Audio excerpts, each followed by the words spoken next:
the hell with the New York Times and the Washington Post and ABC News and all these guys, CNN. They're not on our side. They are not on our side. You are literally going to have to. I mean, I got the BBC, I've got the Guardian, the Philadelphia paper is pretty good. The Inquirer is owned by a private foundation, so you can trust it. Yeah. But yes, among, like, let's call it mainstream media, there are the non-corporate ones, the ones that seem better. You will find that they're either nonprofit like ProPublica, or they're owned by a private foundation like the Philly Inquirer. I would encourage anybody who's the New York Times or the Washington Post or the LA Times to just get rid of it. Go to the Philly Inquirer. Of course, I would ask that you subscribe to my Patreon too, and I'd ask it, but not just me. I've introduced you to my friend Tony Michaels, who's got a great show on YouTube. I've introduced you, probably, or you've met them before, Bob Seska and Hal Sparks, and I know you've had John Fugelsang on. I know you met that crew at Sexy Liberal, Stephanie Miller. I mean, these are all people who are good people off camera as they are on. They will tell you the truth, even when the truth is not good for us, because they just believe you should know the objective truth and not the BS truth that the corporate media says that it's halfway between here and there. No. If 99.6% of the things that are wrong are being done by the Republican Party, then that's how much negative coverage they should get. That's how an honest news media acts. And so that's it. I mean, look, we fought it out, Democrats versus Republicans, and that's still going to be the fight. But people need to understand the broader forces here. You brought up the Smedley Butler. Of course, they tried to kick FDR out, who stood up and said, I welcome their hatred of all of the corporate oligarchs. And this is a guy who's from a wealthy family. Right. And he said, I'm going to do the right thing. Same with John Kennedy, for that matter. OK, but we're worse than the first Gilded Age now. Right. From back in that time, Justice Louis Brandeis said, you can either have great disparities in wealth or you can have democracy. You can't have both.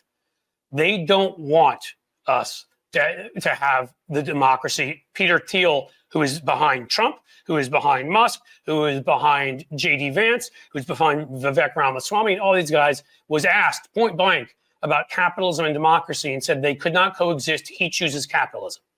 The bro-tech oligarchy, the billionaires, they're the ones who are running this. They're the ones who've co-opted the religious right in the Republican Party. They've taken over the party, and we have gone so far backwards to where we are worse. The disparity in wealth and income is ludicrous. We're in a place where the top tax rate, I mean, it just happened, from the 30s to the 80s, we did not. Look, there was Jim Crow for a lot of that time. Women did not have equality. There certainly wasn't anything you could even call gay rights. I'm not acting like it was some, beacon of beauty and everything was perfect. But on the economic front, for the only time in the history of the world up until that point, other Western European nations have done it now. And the history of this country, we had a 50-year period where you could live on one paycheck, you could work at a factory, you could take vacations, you had great benefits, you had health care, you had all of these things. And we did the right-wing U-turn with Reagan. It all began, if you watch, we track those countries, we're even to the left of some of those Western European countries you think of now as being so, Sweden or Finland or Denmark or whatever. And then they keep going and we start cutting benefits and heading back in the other direction. And that's what we're looking at now.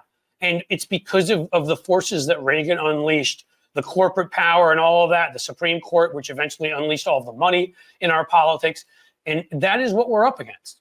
Well, and there's also this mentality where it's by treating the people as poorly as you can, you have literally browbeaten them down almost to a Stockholm syndrome where they basically, their only hope is this lottery mentality. It's like, you could be a billionaire like us. You just keep voting for us. You could be a billionaire. And they're so desperate for anything, and they have so little failure because the Republicans that represent most of these MAGA guys out in rural America is never going to help these people. And so they basically have gotten this mentality. And that's the point. I mean, when they went after the teachers, not because the teachers had done anything bad, but because they felt like they were getting something they didn't get. That's when I realized how bad and how warped the Republicans had turned this country. Is it go and try to punish other people? I mean, look, they've done it systematically. They've done it from creating their large propaganda outlets and think tanks, whatever, but also to targeting every single group that was a power source and financial source in the Democratic Party, the fake video about Planned Parenthood, the attack on Acorn that was registering people. You know, this is, if you haven't noticed this pattern, right, where they've gone after folks on our side and they do it again and again and again. And this is part of that, because these guys want to be able to strip this country apart, you know, and sell it for parts. I mean, in the end, they're not even hiding it. Again, Elon, Peter Thiel, you know, I at this point would call Elon, Zuckerberg, Bezos, and Peter Thiel the four horsemen of the American apocalypse. Okay, I mean, Zuckerberg is busy getting rid of fact checking. Bezos is kissing Trump's butt in every way possible. I mean, come on, a documentary on Melania. I mean, I'm sorry, I'm just going to say it. Is she going to have her clothes on for most of it or not? I don't know. I don't care if people get pissed at me for that. She's not worthy she's not worthy of an article, much less a documentary. Okay, yeah. Documentaries are people who've accomplished something in their lives, not for people who found a way to come into America illegally as nude and even more racy than that models and marry some moron who lost all of his family money and then get their parents in the same manner but attack immigrants. Okay, that group of people. Because again, the sociopathy of people that most of the people, if you look at, they've gotten that place. And again, there's exceptions. Mark Cuban, I know personally, is a terrific guy.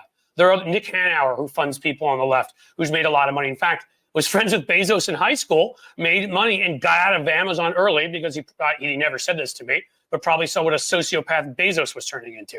You know, he funds a lot of stuff. He's the one who fought for the $15 minimum wage in Seattle and got it done there before anywhere else. I mean, there are some good folks, but we have to be honest about who most of them are. Most of these billionaires are that way because they've ripped people off. They're sociopaths. I mean, the multimillionaire, again, the dude that wouldn't shake Kamala Harris's hand. You know how they made their money, the Fishers?